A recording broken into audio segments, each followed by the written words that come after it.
Good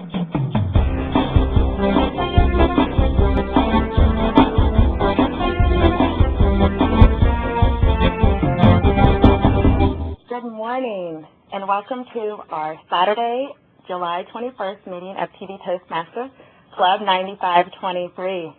Thanks to those in the audience for joining us, but especially for those of you at home. Hopefully you can join us live in the studio. We meet on the first Thursday of the month at 6 p.m. and the third Saturday of the month at 9 a.m.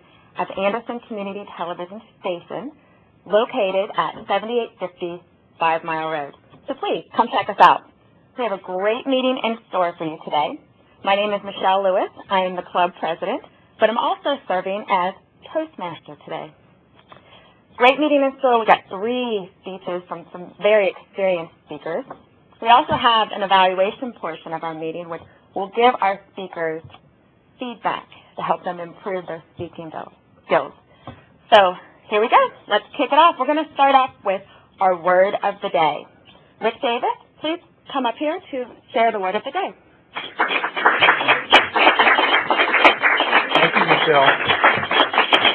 So as Toastmasters, we're always trying to learn, and so the word for today is continuity.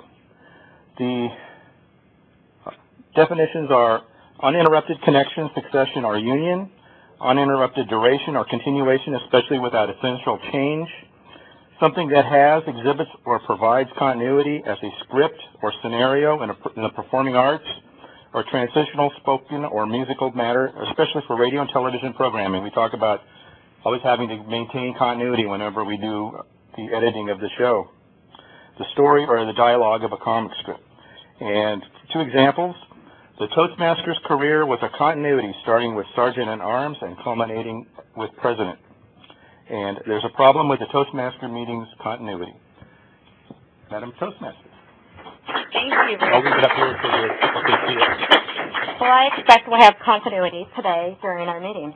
So please try to use the words as much as you can. The next portion of our meeting is one of my favorites. It's an opportunity for us to practice our impromptu speaking, which is something that we all need practice on. When you're in that hot spot, no one likes getting nervous and not knowing what to say. So today, Darren Henderson is going to conduct our Tabletopics. Mr. Tabletopics Master, Darren Henderson. Thank you, Michelle. Fellow Toastmasters, life is really like a series of Tabletopics questions. Your wife may ask you, how do you like these new shoes? Better think fast. Your kid may ask, where do babies come from? Better think fast. Of course, your boss may ask, what about that new project that you have started working on? Better think fast. So today, I don't have continuity between my Tabletopics questions. It's just a potpourri of interesting things that I would like to hear various people's opinions about. So first question, if you could do something dangerous just once with no risk, what would you do? Steve Aaron.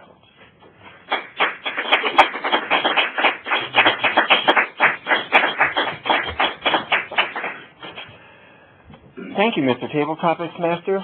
If I could do something once without any risk, oh my, that presents a number of possibilities as to what I could do. A couple things immediately come to mind, and I don't know which one I would want to do first. I think of hang gliding off of the side of some mountain out in the Rockies. I just saw something where you could do, I don't think it was bungee jumping, but off of the CN Tower in Toronto, which is like 138 stories up.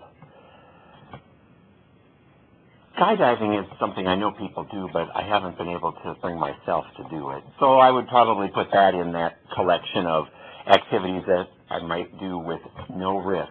Because with skydiving, I think, why do you want to jump out of a perfectly good plane? I think that those would probably be some of the things that I would include in my activities that I could do with absolutely no risk. They're sort of the ones that I will entertain once in a while, around the periphery of your consciousness, and you just think, well, yeah, but if it doesn't work, the consequences are really pretty dire, and I don't want to deal with that at this point in time. Of course, then I'll do some other things that people will look at you and say, oh, well, you did that for your vacation, went out and backpacked for a week and carried a 70-pound backpack and did rappelling, but you don't like going up on the roof of your house. All right. We have no reason to understand why you think the way you do. That's my suggestion, Mr. Tabletopics Master. All right, thanks, Steve. All right, next question. What's the biggest technological change you have seen in your lifetime? Paul Wessels.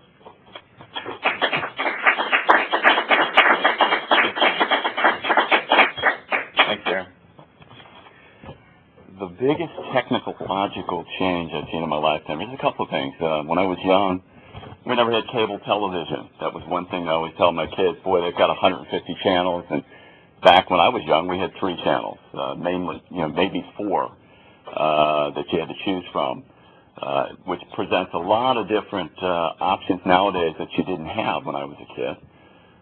One thing I noticed was, with the channels on television is the cartoon. They have a cartoon channel now. We only had cartoons, for example, on Saturday mornings. Other things include microwave oven. We used to cook things by hand. A microwave oven is such a great technological advance. Now, I think it was invented in the 50s, basically, or maybe even before that. But it's something that came into the home pretty recently. I think it's kind of changed our lives a little bit. So that's pretty, I don't cook a lot in our family. My wife needs to cook a little bit more than we should, I think, from a homemade standpoint. But now you can pop things in the microwave. So that's a technological advance that I think we've made. And, of course, the Internet. Without the Internet, that's one of the dramatic technological advances. So those are the 3 that I can think of right offhand.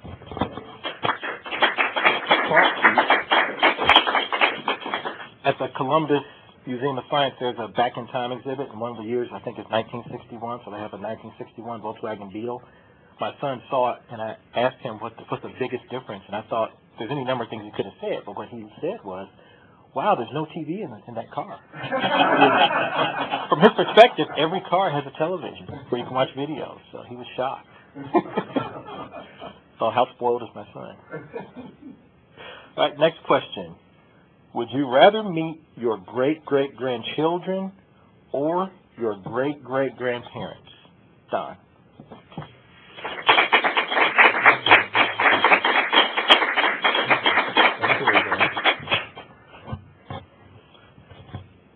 Let's see, going back in time, great-great-great-grandparents, I have no idea who they were. I would like to meet them, though. They were my ancestors, people from whom I derived my life, my being, and I think I would rather meet them to see the richness of my heritage, people from whom I came. Now, my great-great-grandchildren, am I right? They're not here yet, are they? So this is kind of a conjecture type of thing where I wouldn't know what to think about that. That would be an adventure too, to see how they turned out, or what they would be like, based on the great-great-great-grandparents and myself and my children and their children and their children. To see what skills they could develop, what kinds of personalities they have, what marks they make in the world. So that too would be it's kind of difficult to decide that question. They would both be kind of evenly divided in my estimation. So I really appreciate the time I get to think about that and talk about that to you all. Thank you. All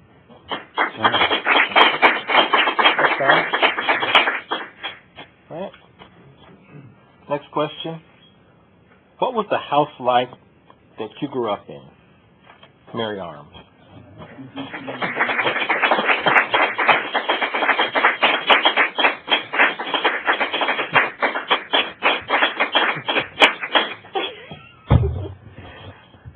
I told him I didn't want to be up here. House I grew up in was in Indiana, in Henderson, Indiana. This was a plain, ordinary house. It was sunk on one side in the living room. We don't know how that happened. My father said it was my mother running around the house. And with a large, large backyard, a big oak tree in the front yard, and a wonderful neighborhood. But the house was it started off as a 2-bedroom. And then my father built onto the house to make an extra bedroom and a dining room. But beside that was my house in Indiana. That wasn't too bad. To all participants, thank you for the answers. I'd like to return control of the meeting to our Toastmaster. Thank you, Darren. It's always a great opportunity to get up here and practice that impromptu speaking. And like Mary said, it's not that bad, right, Mary? So not to disrupt the continuity of our meeting, I did forget to welcome our guests that we have here in the studio. So we do have 2 guests visiting us from neighboring clubs. We have Mike Davis from ACE, and we have Pat Narome from Great American Speakers. So thank you guys for joining us today. Guests are always welcome to join us here. Now we go into the speaking portion of our meeting. We have prepared speeches. And our first prepared speaker is going to be our guest, Mike Davis. Mike is working on his Competent Communicator Manual, speech number 6, Vocal Variety. The title is Then, Now, and How. Mike Davis, Then, Now, and How.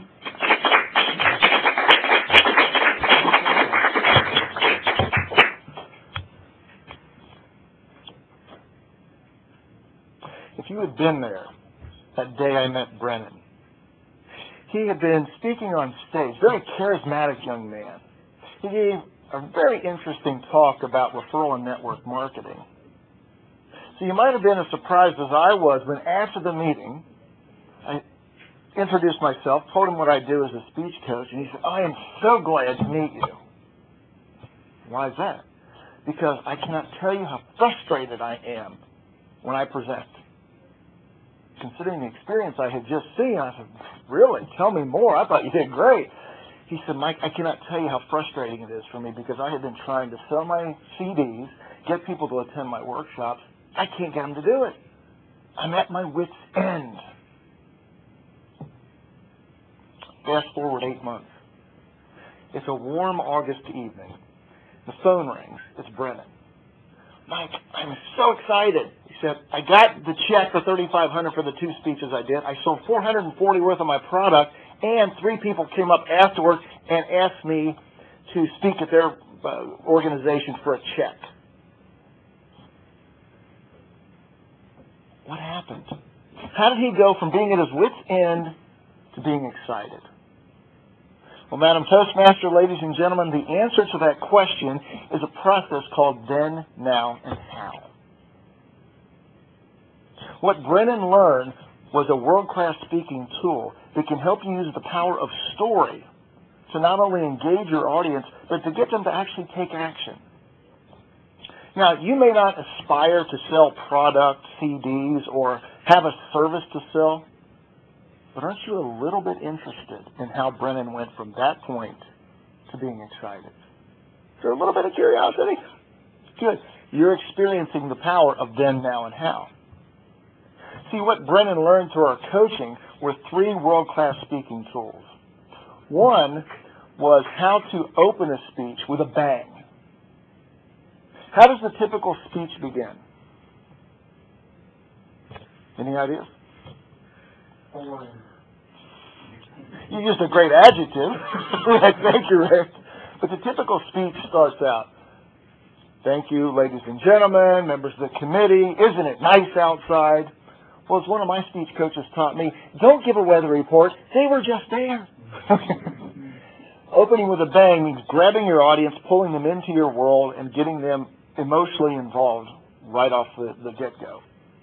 The second tool that Brennan learned was a big promise. Have you ever listened to a presentation and wondered, why am I here? What is this guy talking about? A big promise is a way to engage your audience and keep their attention by promising what they'll get out of the presentation they're about to hear. And then the third tool he learned was the next step. Take the opposite of the boring speaker. Have you ever heard a presentation that was so good that you were engaged and you wanted to know more? And before you knew it, the speaker had left the stage. Didn't give you an opportunity to learn more, do more, think more. They just left.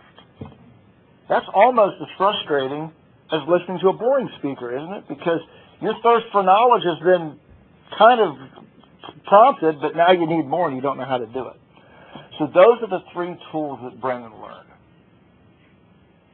Now let's take a little further look at this then, now, and how concept. What I did to start was tell you where Brennan was. The way then, now, and how works, and you can use this with your stories whenever you're selling any idea, any product or any service. Would you agree with me that every time you stand up here, you're selling something? A lot of people tell me, Mike, I'm not a salesperson. Yes, you are.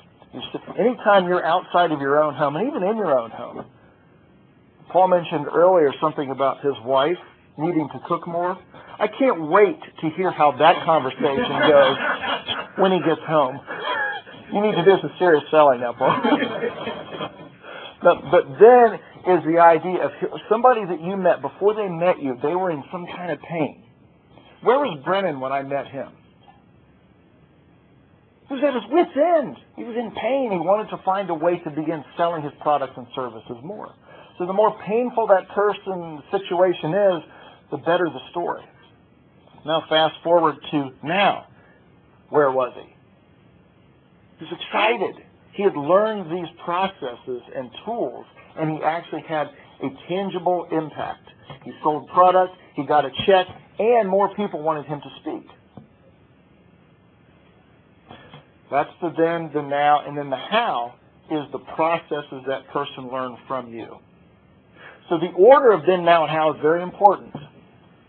Think about what if I had come up and said, this is where he was, this is how we did it, and this is where he is today. Would you have been as emotionally connected to the story? Not at all. It would be as if you were going to see a movie, say Titanic. And granted, we all know how the Titanic ended anyway. But watching the beginning of the story, the ship goes down, and then later we find out why. There's no suspense to it.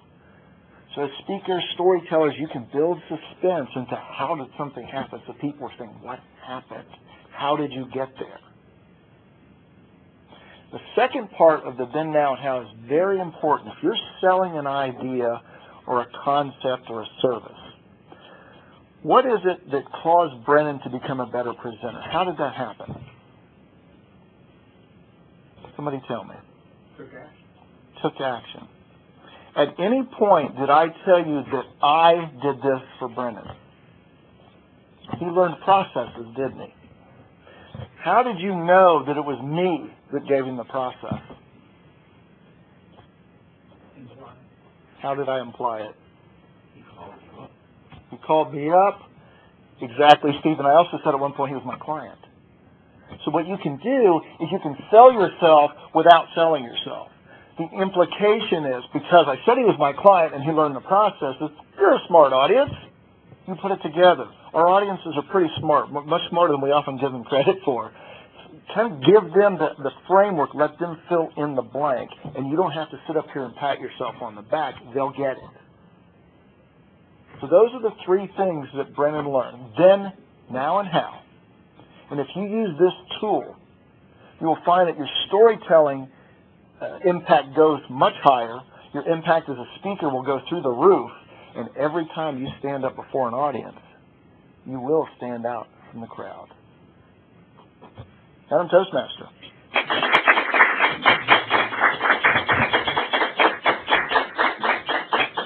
Thank you, Mike. What a fantastic message. Then, now, and how. I think that's something that any level of speaker can use that tool and help improve their speaking and captivate. Name an effective political leader in history who couldn't speak well.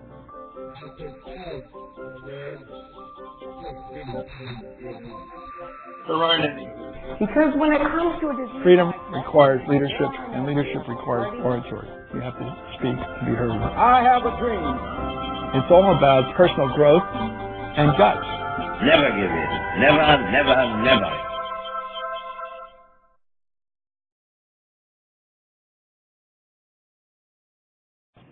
Our next speaker is one of our newest members, Veronica Sanford. Veronica is doing speech number 3, Get to the Point, from her Confident Communicator manual.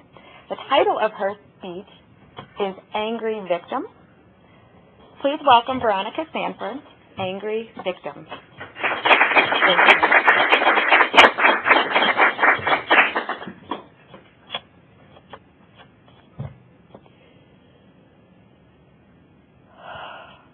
as long as you are angry, you will remain a victim. That is what my meditation teacher told me when I asked him how to let go of anger.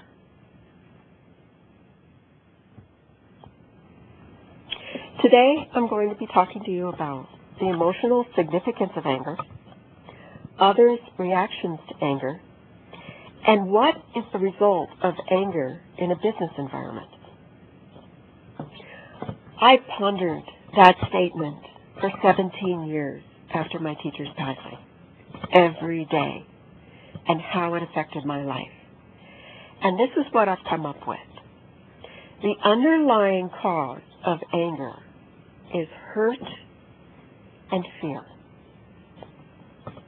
We put up a shell around ourselves to protect ourselves from that pain of those that we think are causing our hurt and fear. And if those fears and that pain is not acknowledged and dealt with, then that anger may come out in unexpected ways and hurt sometimes the ones we love the most. Anger arises from a fear of powerlessness. If we feel powerful and in control of a situation, then we take action. Simple, right? If someone is working for us and they're not doing well and they don't respond to our coaching, then we let them go and we go on our way. If someone is browbeating us or making us feel bad, being unkind to us, we talk to them, we ask them to stop, and if they don't stop, we let go of the relationship, we walk away, and we're happy again. However, sometimes in a situation where we're tied to a person, either because they're our boss, perhaps, or a family member or a friend, and we feel like we can't walk away, that's a recipe for anger. Other causes of anger are politics, the economy, or that crazy driver who cuts in front of us and almost ends our life, and we can't do anything about it. That and those are situations where we feel out of control. So what can we do about it? I have seen that those who volunteer, who take action, actually feel a lot more in control, and because they feel that the problems are resolvable. They're working towards a solution, and they're actually in communication with other people, perhaps, who are fighting on the other side of the argument, but at least they're in discussion. Other people's reaction to our anger. This is where it complicates the situation, sometimes where the continuity of that issue is broken. People may start to avoid you. They may avoid alerting you to a situation that can be a benefit to you because they don't want to deal with your reaction, your perhaps defensive reaction. They may avoid giving you advice, like we give each other advice here when we do our evaluations. these people are passive aggressive. They may not talk to you to your face, but they may hurt you behind your back. Truly passive people are kind of like puppies or dogs, where they roll over on their back and they show that they are not in control, that you're the big boss. But passive aggressive people may actually, when you turn your back, jump up and bite you, or worse, bite somebody else who's truly innocent and has no power whatsoever, because they're not threatening. Now, in business, this is where the dollar meets the road. A person who's passive aggressive may change the numbers on that report you're going to be submitting to upper management. They may talk behind your back, causing you to look bad, like you don't have the qualifications or you're not in control of your team. Senior management may doubt the ability of a manager who's consistently angry. Because if you're not able to control your emotions, you, by definition, are out of control. Also, somebody who's angry doesn't tend to have just one target. Their target shifts from time to time. A team that's managed by anger is often not a productive or fully engaged team. People rarely want to support somebody who's angry. And though people may feel intimidated by the angry person, by the bully, they rarely respect them. By the way, how do you think I know so much about angry people? I can be an angry person. I'm working on it. I've also been a passive-aggressive person because I haven't had the courage to stand up for my convictions. So, this is what I did, and this is perhaps what you can do in this situation. First of all, pick bigger problems. Gandhi, Martin Luther King, JFK, it's not that they didn't have day-to-day problems. They just focused on bigger ones. Work to control your emotions. Become aware of your trigger points. Change your focus to achievable actions, goals, and visions. Document your successes. And by the way, if you have to complain or document negative interactions in the workplace, do so outside of the workplace. Take a lesson from me. Know this. If you are in a fight on the way to your picnic, and even if you win that fight, you didn't get to enjoy your nice picnic. Pick your battles. Developing emotional detachment can help you survive while achieving victories in other arenas, like getting that book published or becoming a keynote speaker or coach, paying down your debt. If you're in a job that's making you unhappy, look for another job, even if you don't take it. Knowing what's out there can make you feel more in control. Use humor whenever possible to lighten your spirit, to release tension.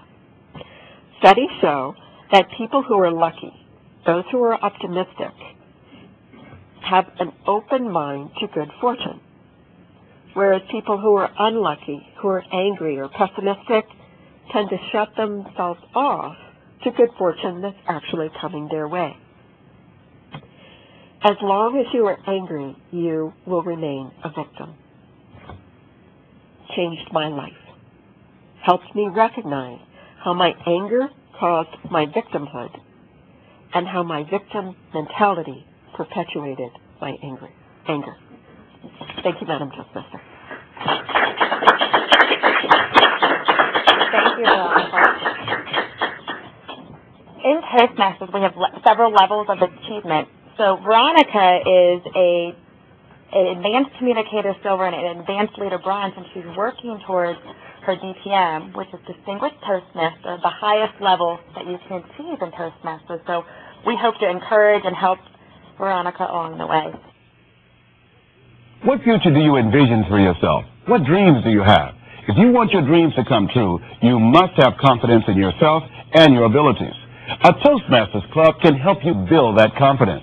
A low-cost learning experience for men and women. Toastmasters shows you how to express yourself clearly and effectively. Make your dreams a reality. Join a Toastmasters Club.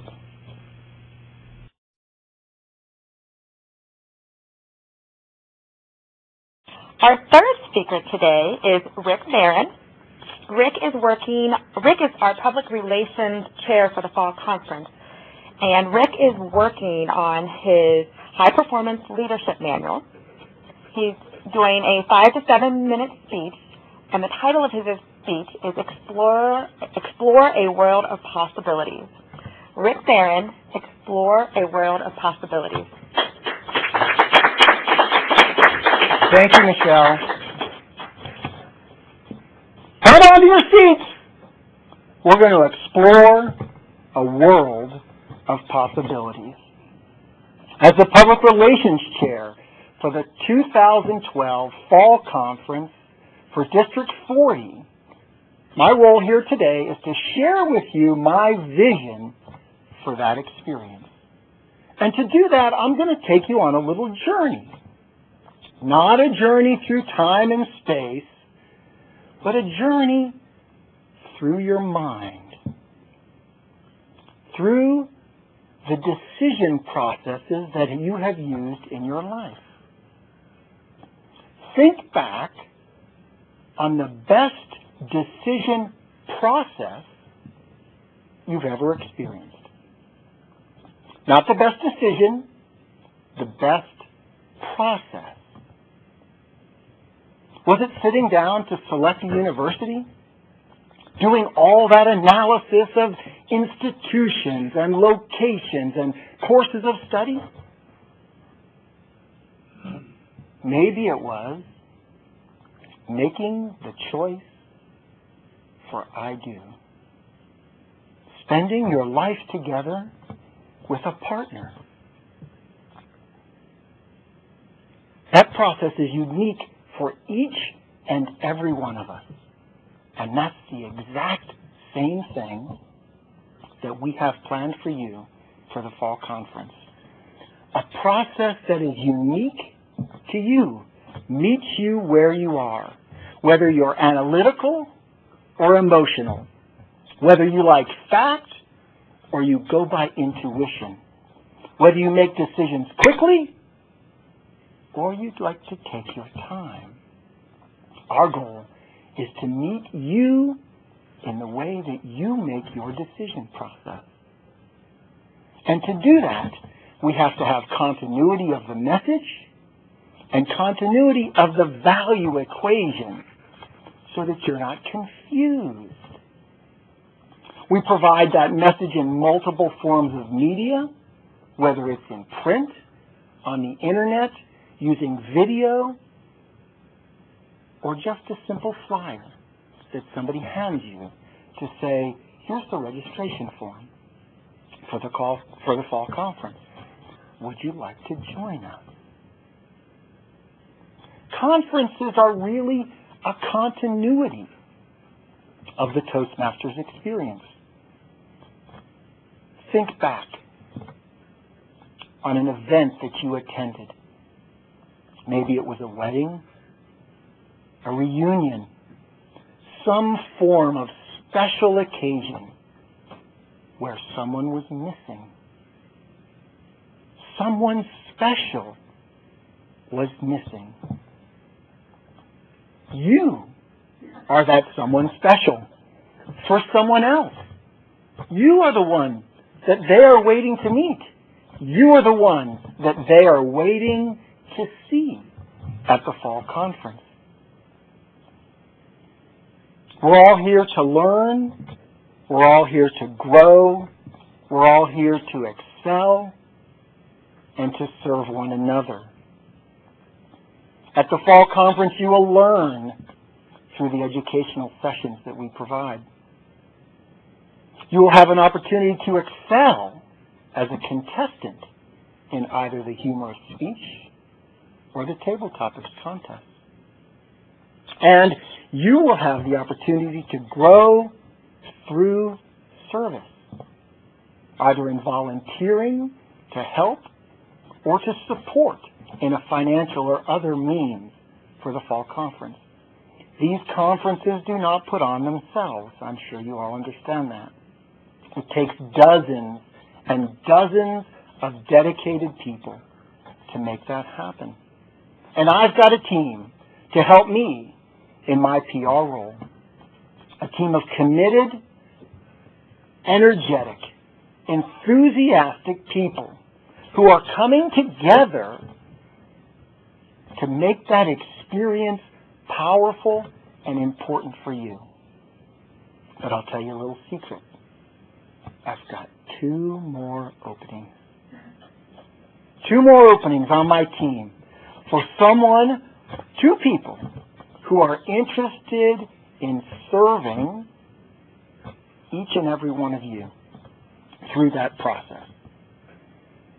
These people come to serve each and every one of us. And you too can be one of those people. Together, we are going to explore a world of possibilities at the 2012 Fall Conference for District 40. The conference is being held Friday, November 2nd through Sunday, November 4th at the Millennium Hotel and Conference Center in downtown Cincinnati. If you're interested in attending, you can go to www.d40fallconference.com. www.d40fallconference.com. I look forward to having you join me on this journey for a world of possibilities. Madam Toastmaster. Thank you, Rick. Many of us were teetering about whether to attend the conference. I think Rick has convinced us that we should be there.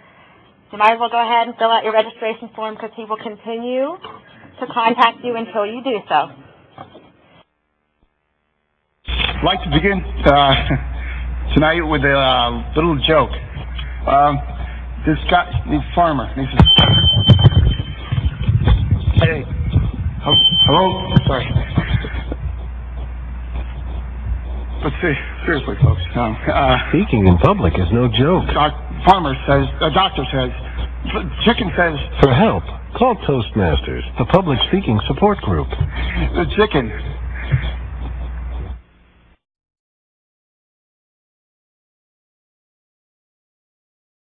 So now we move on to the second portion of our meeting, very important portion of our meeting, where we give feedback to our speakers. So how often do we all give a speech or a message and never really understand what we did well and what we did not do so well, where we have areas of improvement? That's a very important part of Toastmasters, where we give feedback to our speakers, help them understand where they can make improvements and better themselves, but also what they do really well. So I have a team today that will be led by Mr. Steve Ehrenholz, and he will be our general evaluator, and he'll come up and tell us about his team that will provide feedback to the group. Thank you. Thank you, Madam Toastmaster. And you gave me a nice introduction as far as what we're going to be doing in this next portion of our meeting. As Michelle indicated, this is the part of our meeting where we're going to provide some feedback to the speakers that you've just heard, as well as some of the other aspects of our meeting. I have someone who is going to be giving us feedback on our grammar that we used, if we had verbal crutches, how we did as far as our timeliness goes with our meeting today as well. So this is where we're going to learn about how someone else perceived the presentations that you've heard today, and we'll see what they look at and what kind of feedback they give them. My first evaluator today is one of our guests here, Mr. Pete Nerone, and he's with Great American Speakers. He's going to be evaluating Mike Davis's speech that was entitled Then, Now, and How. Help me welcome Pete. Thank you. Madam Toastmaster, the General Evaluator, I'm here to evaluate Mike Davis's speech, Then, Now, and How. And this is speech number 6 in the Competent Communicator Manual that focuses on use of vocal variety. And this is multiple times through this project for Mike, and I got the chance to see ahead of time the evaluation notes from a prior speech, and it adds a bit of continuity to the evaluation that I'll be able to give you.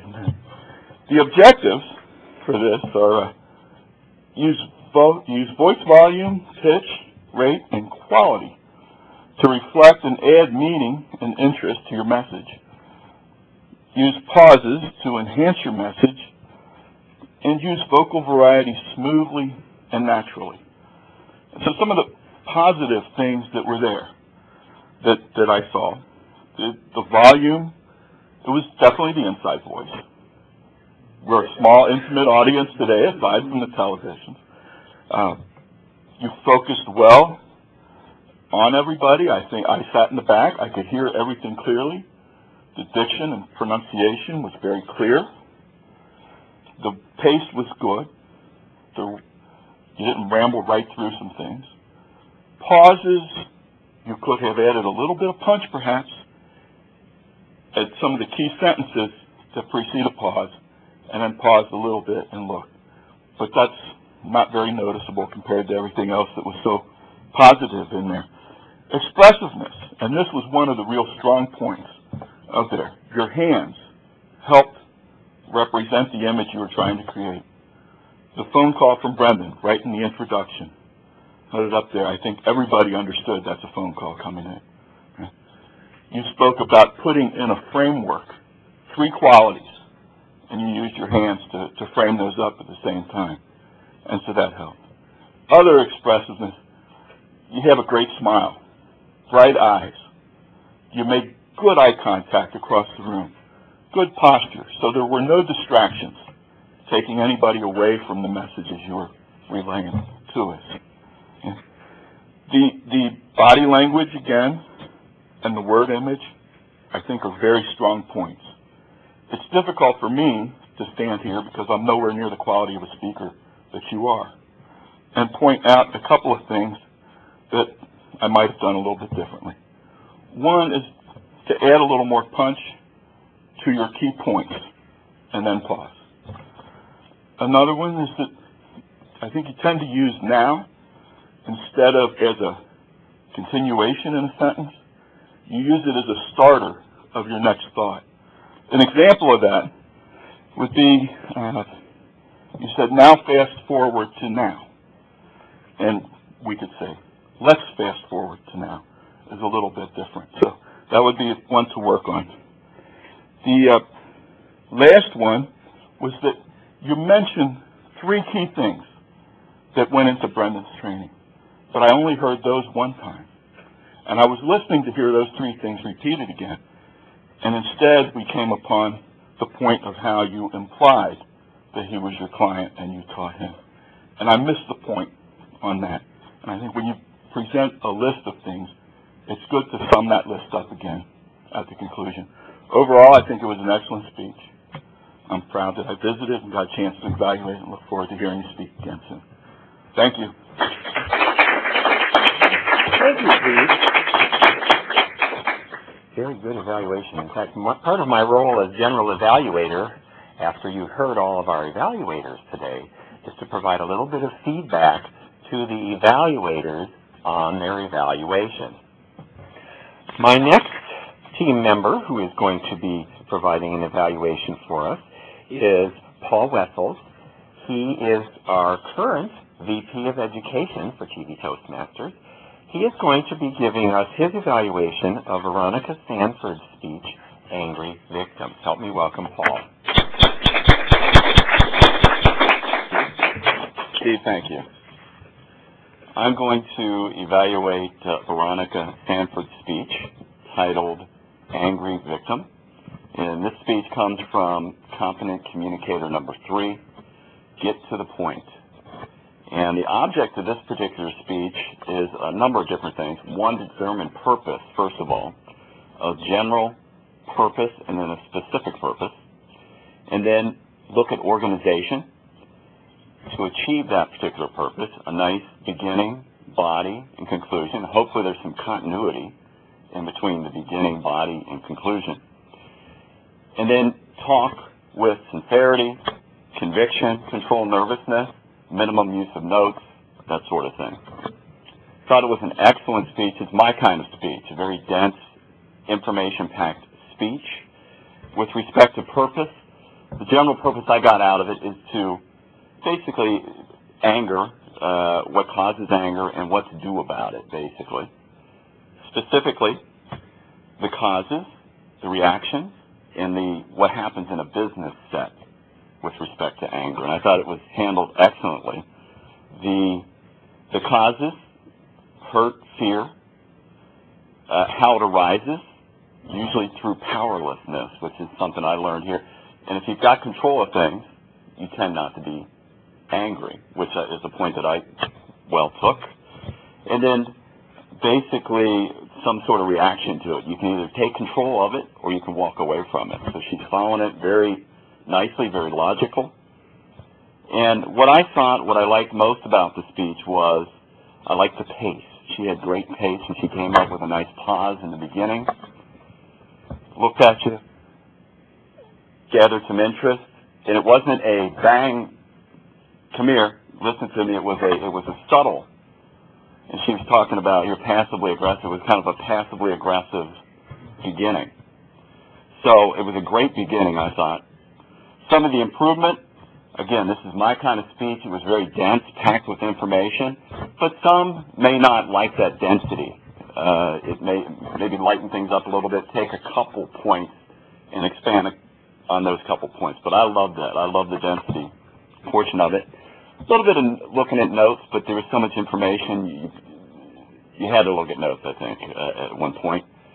And the best part of the speech I liked was the business relationship to it, and something I learned a little bit here that I thought about when she was talking is the passive aggressiveness portion of it.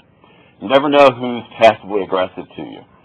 And that's something with respect to anger and something I learned in the speech. So it was a practical speech. Very well written, I thought, very packed full of information. I enjoyed it and hope to hear more. Thank you.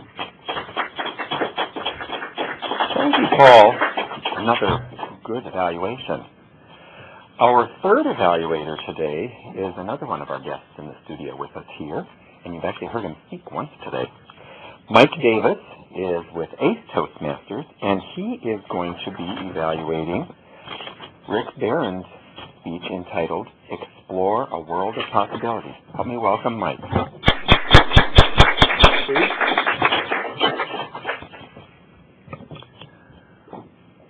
How many times have you been in an organization or a business and heard somebody stand at the front of the room and practically beg you to help out for the next presentation or big gala or event that's coming up?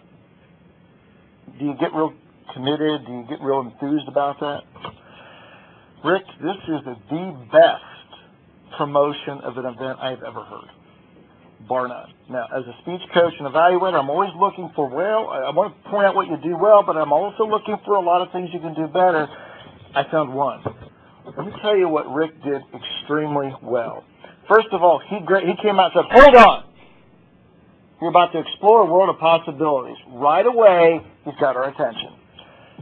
Very well done. Pulled us right into your world. Secondly, you used the power of you.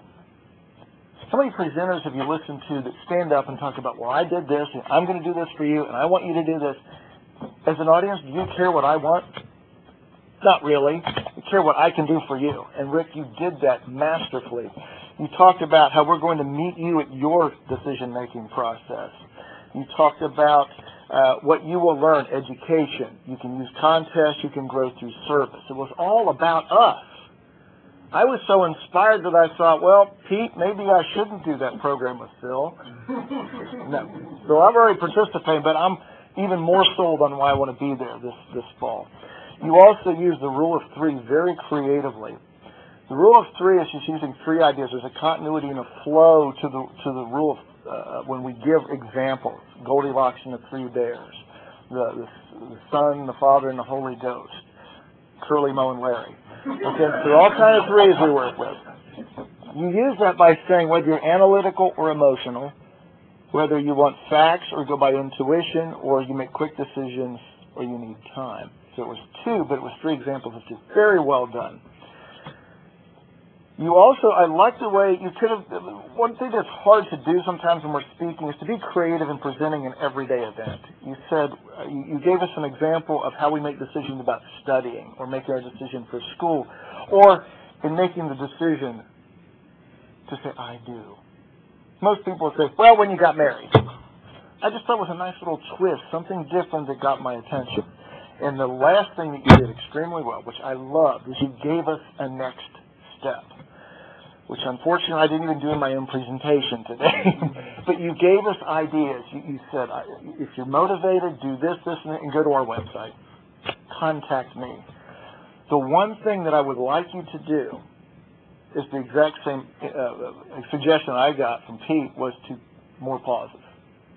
You asked us to think about a time when someone was missing at an event, and then you went right into it. Kind of knew where you were going to go. Let me feel that more. The second example I had was, you asked us about our best decision-making process. I wanted to, but you kept talking. So give us time to think, and you may need to just cut some of this out a little bit, although it's all very good information. Just cut a little bit out so we have time to really think about. But overall, I'm not exaggerating, the best, hey, come help us message I've ever heard from any organization. So well done. Keep giving this message, and you're going to have a lot of people at that conference in the fall. Mr. General Evaluator. Thank you, Mike. Oh, my calendar is going to be giving these folks some feedback.